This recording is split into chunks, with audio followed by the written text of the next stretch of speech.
Action painting is a term coined by the art critic Harold Rosenberg in 1952 in a famous article called The American Action Painters. And for Rosenberg, action painting was about an artist's struggle with his or her materials, with the canvas, with the paint. You make one mark, and then you have to respond to that, and then you respond to that. So it's an event, really, that sort of unfolds on the canvas. The artists hated the term, though. But this was a group of artists who hated any sort of label. So even if they spoke about their art in terms that often sounded like Rosenberg's idea of action painting, just the very label made them uncomfortable. They were always trying to wriggle out of conventions, of labels. They didn't want to be pinned down or defined. Still's relationship with Jackson Pollock wasn't as close as it was with Rothko or Newman. I don't think Still had a lot of patience for Pollock, especially after Pollock had had a few drinks.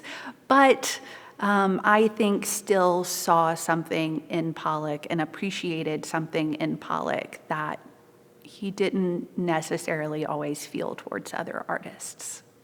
Still thought his paintings in some ways were living things, right? That they had a spirit, and he wanted people to recognize that in his paintings. And to do that, you have to be an active looker.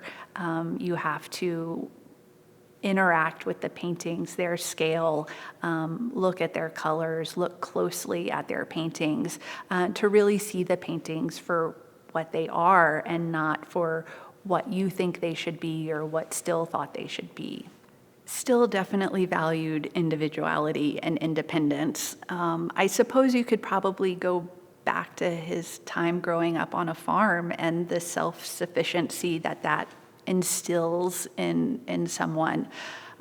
But, he was a man of passion and strong convictions, and he didn't want anyone speaking for him or putting words in his mouth.